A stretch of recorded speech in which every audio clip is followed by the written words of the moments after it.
Today we will identify the root cause of an event using the simple and effective 5 why method.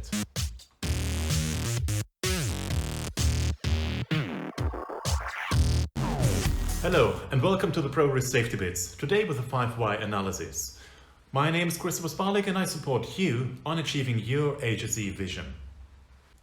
Like other children of his age, my son asked me recently why I did something. I explained and he asked why again. This went on for quite some time until he finally said, okay, and he found his root cause. He used instinctively the 5 why method. It's simple, but it's a myth that it will generate great results by itself.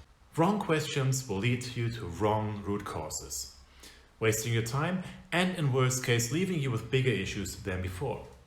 So first, get the right people.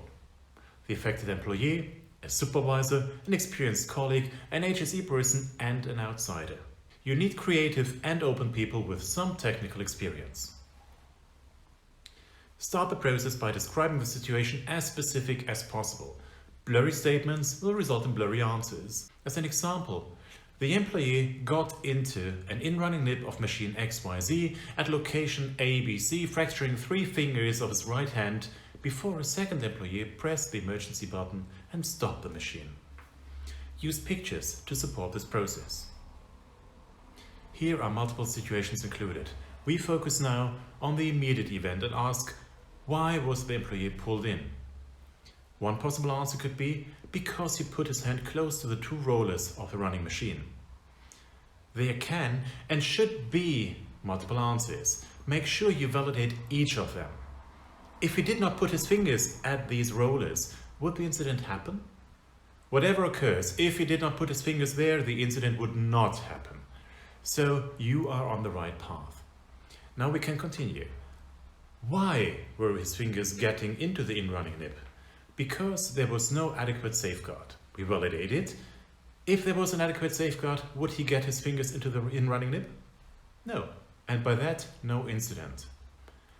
But asking the same situation differently, why did he put his fingers there, can trigger a completely different answer, like a material defect caused a paper jam, which the employee wanted to address. Now we validate this one. Did the paper jam trigger the movement towards the in-running nip? Indirectly, but with effective safeguards and proper awareness, he would not have reached into it. It might not be your main path, and still it's a very important thing to look into, as it shows the connection between a well set up machine, quality and safety. Here, one of the critical elements of the 5 why analysis becomes obvious. There is more than one answer and more than one path in the analysis. If you focus only on one cause, you might miss a crucial part of the story. To cover more, and by that get more possible root causes, extend your questions to why not? Why not more? Why not less? Or why at all? And why not differently? Or why not something else? You will see that you come up with more options. You do not need to explore all answers more deeply, while having options to choose from, and by that to improve the safety on the site might be a good idea. Now you repeat this question process until you arrive at the proper root cause. 5 repetitions are just a rule of thumb. You might need only 3 or 10 or even more. Our example might continue like, the safeguard was not in place because it was dismantled, because an incomplete maintenance, because the lack of a pre-startup inspection, because the risk assessment didn't show this.